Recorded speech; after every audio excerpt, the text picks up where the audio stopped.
You could get thrown behind bars for stealing or fighting. But how about doing time just for being too ugly? Or getting arrested for being a tree? Forget everything you thought you knew about the law. Today, we are opening the archives on the wildest and most terrifying arrests in history. From Victorian absurdity to government paranoia, where the spirits of the dead, victims of unrequited love, and even sitting presidents ended up in shackles. The justice of the past was absolutely blind and ruthless. The illusion of perfect ladies, the Fanny and Stella scandal. On the evening of April 28, 1870, the audience at London's Strand Theatre froze in shock. Police roughly grabbed two incredibly beautiful women in heavy silk dresses right out of their private box, but beneath the tight corsets were men. 22-year-old Thomas Bolton and 23-year-old Frederick Park. In Victorian England, they were charged with conspiring to commit unnatural offenses. To prove their guilt, police forced doctors to conduct brutal and humiliating physical exams right in the freezing cells of Bow Street Police Station. The trial turned into such a massive circus that newspapers printed full transcripts and enterprising hustlers officially sold tickets to the courtroom. Do you think a theatrical masquerade like this would even make a cop turn their head today? Let me know what you think in the comments. The crime of a face. The ugly laws. In May 1881, the Chicago City Council passed a law that sounds like a dystopian nightmare. Anyone who was, quote from the document, diseased, maimed, mutilated, or in any way deformed so as to be an unsightly or disgusting object was banned from appearing on the streets. If you lost a leg or suffered facial burns in a factory accident, simply stepping out for bread could result in your arrest and a $50 fine. A massive sum for a poor worker. Police literally swept the streets clean of unesthetic people. Their only legal chance to survive was working in horrifying freak shows, where they were exhibited in cages for the amusement of the respectable public. The most silent prisoner, the arrest of a tree. 1898, the town of Landikotal in modern-day Pakistan. British Army officer James Squidd, dead drunk, was stumbling back to his barracks. Suddenly, he hallucinated that a giant banyan tree aggressively stepped toward him. The officer drew his pistol and ordered his sergeant to immediately arrest the aggressor. The tree was bound in heavy iron chains. And you know what the craziest part is? If you visit this park today, more than a century later, you will see that exact tree still in those same shackles. It bears an official brass plaque reading, "I am under arrest." What punishment would you have handed down to this drunk officer if you were his commander? The Crusade against anatomy. In 1873, a religious fanatic named Anthony Comstock lobbied Congress to pass a law bearing his name. Gaining the power to personally carry a weapon and open any mail in the U.S., he was hunting for obscenity. Comstock threw respected doctors in jail just for mailing patients medical booklets featuring drawings of human anatomy. He arrested women for private letters to their friends discussing contraception.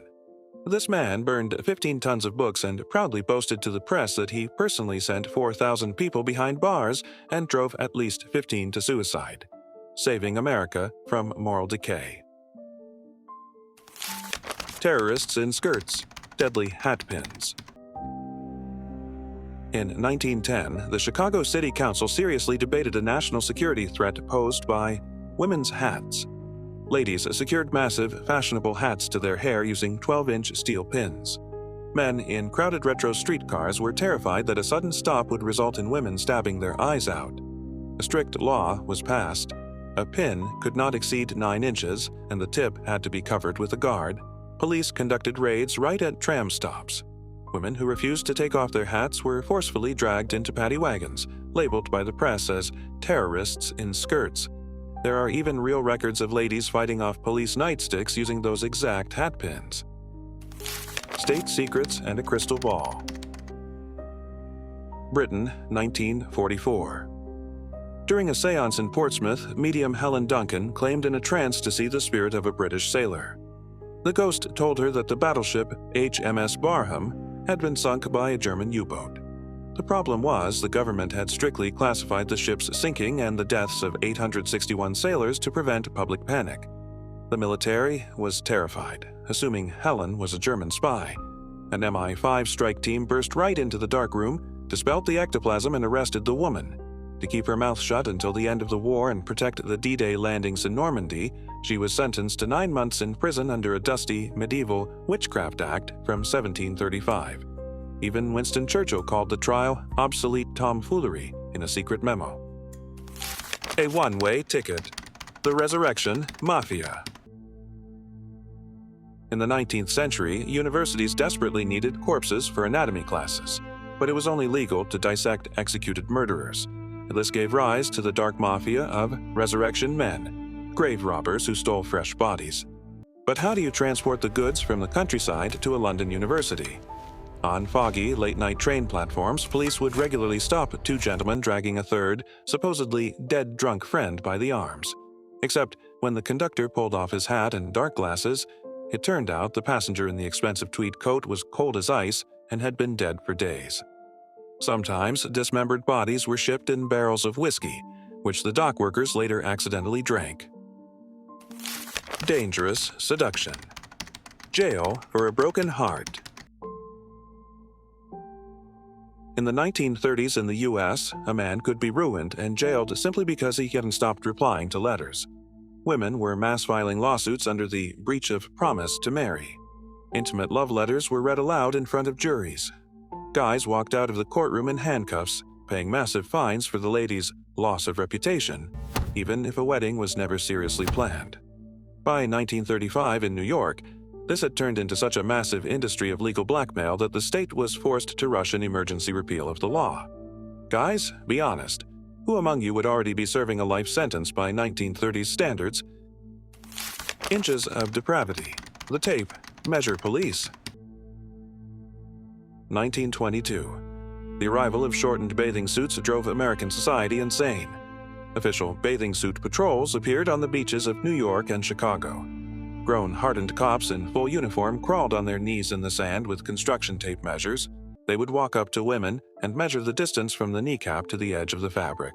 More than 6 inches? Handcuffs, screaming, a walk of shame through the crowd of beachgoers, and a ride in the paddy wagon. The speed racer in the White House, arresting a president. You think presidents have always been untouchable gods? 1872. Eco-sitting U.S. President Ulysses S. Grant loved to speed his fast horse-drawn carriage through the streets of Washington, terrifying pedestrians.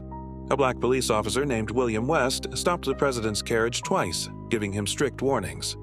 The third time, when Grant came tearing past him at breakneck speed, the patrolman chased him down, blocked the road, and declared him under arrest. The president smiled and said, "Officer, do your duty." The sitting head of state was taken to the police station, where he personally paid a $20 collateral bond. Imagine seeing a scene like that today. Which of these insane arrests blew your mind the most? Let me know your pick in the comments.